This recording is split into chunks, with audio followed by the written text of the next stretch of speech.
आज हम लोग इस वीडियो में जानेंगे कि centralised, decentralised cryptocurrency, bitcoin और आईसीओ क्या होता है, कैसे काम करता है और भी बहुत कुछ। वीडियो को पूरा देखें, ज़रूर फ़ायदा होगा। किसी भी लेन देन, जानकारी या चीज़ में जब पारदर्शिता, ट्रांसपेरेंसी होती है तो उसमें धोखाधड़ी कम होती है। पारदर्शिता लाने के लिए ज़रूरी है कि सब जानकारी सबके सामने होनी चाहिए या कोई अथॉरिटी ना हो जो डेटा को गलत कर दे या छुपा दे। यानी किसी एक आदमी या किसी ग्रुप के पास किसी चीज़ की अथॉरिटी होने से इस बात की ज़्यादा संभावना रहती है कि धोखाधड़ी हो। ऐसे सिस्टम को सेंट्रलाइज्ड सिस्टम कहते हैं। इसलिए एक ऐसा सिस्टम का होना बहुत ज़रूरी है जिसमें कोई एक ही आदमी या ग्रुप मालिक ना हो और किसी भी चीज़ के बारे में जानकारी सिर्फ उसी तक सीमित ना रहे, जिसको हम डिसेंट्रलाइज्ड सिस्टम कहते हैं। इसी सिस्टम को लागू करने के लिए 1991 में एक टेक्नोलॉजी का आविष्कार किया गया जिसको ब्लॉकचेन टेक्नोलॉजी कहते हैं। यह एक ऐसी टेक्नोलॉजी है जिसके द्वारा बहुत सारा डेटा को कई जगह रख सकते हैं। यह एक डिजिटल बही खाता होता है, लेकिन किसी को भी उसमें कमी बेसी करने की अनुमति नहीं होती है। यह टेक्नोलॉजी डेटा को ग्रुप यानी कि ब्लॉक में जमा करता है। हर ब्लॉक में कुछ खास जगह होती है। जब एक ब्लॉक भर जाता है तो एक और ब्लॉक आगे जुड़ जाता है। इस तरह से हर ब्लॉक एक दूसरे से चेन की तरह जुड़ जाता है। इन सब ब्लॉक का आधार कार्ड की तरह एक यूनिक नंबर होता है जो पूरी दुनिया के किसी भी ब्लॉक से मिलता नहीं है। हर आगे का ब्लॉक अपने पीछे के ब्लॉक का नंबर रखते हुए आगे का नंबर तैयार करता है। इसी चेनिंग सिस्टम की वजह से ही इसमें रखे हुए डेटा में कमी बेसी करना नामुमकिन है, या फिर थोड़ा भी कमी बेसी करने के लिए बहुत ज़्यादा समय का दरकार होता है।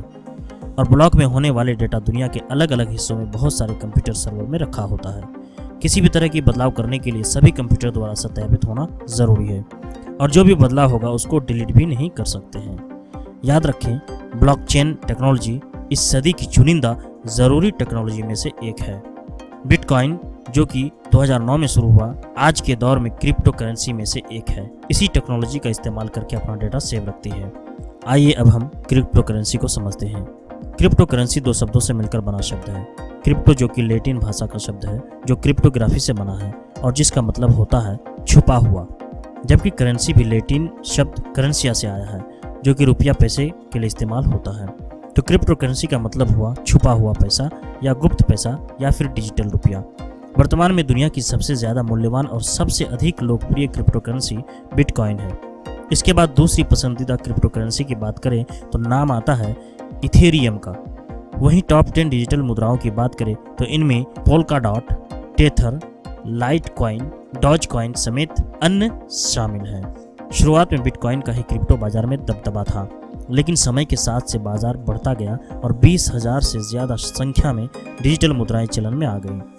आज क्रिप्टो के कारोबार का दायरा लगभग दुनिया के ज़्यादातर देशों में फैल चुका है। यह एक प्रकार की डिजिटल कैश प्रणाली है जो एक निजी कंप्यूटर चेन से जुड़ी हुई है और कंप्यूटर एल्गोरिथम पर बनी है। इस पर किसी भी देश या सरकार का कोई नियंत्रण नहीं है। इसकी लोकप्रियता में इस कदर इजाफा हो रहा है कि कई देश इसे लीगल कर चुके हैं। अल सल्वाडोर, जो कि एक देश है, इसमें डिजिटल मुद्रा पर केंद्रित बिटकॉइन सिटी बनाने की तैयारी भी शुरू हो चुकी है। इसे एक नेटवर्क द्वारा ऑनलाइन संचालित किया जाता है। गौरतलब है कि भारत में भी क्रिप्टो में निवेश करने वालों की संख्या में लगातार इजाफा हो रहा है। एक रिपोर्ट के मुताबिक भारत में करीब 15 मिलियन यानी कि 1.5 करोड़ एक्टिव यूजर्स ऐसे हैं जिनका भारत में संचालित किसी न किसी क्रिप्टो एजेंसी में पंजीकरण है।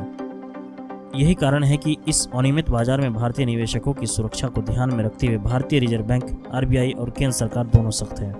बिटकॉइन वॉलेट हमारे मोबाइल वॉलेट से काफ़ी मिलते जुलते हैं, जहां हम अपना पैसा स्टोर करते हैं और उसी से ट्रांजैक्शन करते हैं। वजीरेक्स, यूनिकॉइन, ज़ेपे भारतीय कंपनियां हैं जो बिटकॉइन के कारोबार में हैं। क्रिप्टो टोकन बनाना बहुत ही जटिल और लंबी प्रक्रिया है और इसके लिए बहुत ही बारीक तकनीकी जानकारियां और कोडिंग आनी चाहिए। जिस तरह शेयर मार्केट में IPO यानी इनिशियल पब्लिक ऑफरिंग खुलते हैं, वैसे ही टोकन्स को इनिशियल कॉइन्स ऑफरिंग के जरिए रिलीज किया जाता है। टोकन को क्राउड सेल्स के जरिए इंट्रोड्यूस किया जाता है। निवेशक ICO खत्म हो जाने के बाद भी सार्वजनिक तौर पर उपलब्ध टोकन खरीद सकते हैं। अगर कोई नया टोकन बनाना है तो ये क्राउड सेल्स पर बनेगा और उन्हें कोई भी बना सकता है। जिनकी दिलचस्पी होगी वो टोकन में निवेश करेंगे या फिर उस टोकन को पहले से मौजूद कॉइन्स के जरिए फंड करेंगे। हालांकि यह एक जोखिम भरा काम हो सकता है क्योंकि टोकन वाला निवेशक पैसे लेकर भाग सकता है। खुलासा यह है कि ब्लॉकचेन एक तकनीक है क्रिप्टो करेंसी में उस तकनीक का इस्तेमाल होता है और बिटकॉइन बहुत सारा क्रिप्टो करेंसी में से एक है। वीडियो को अंत तक देखने के लिए धन्यवाद।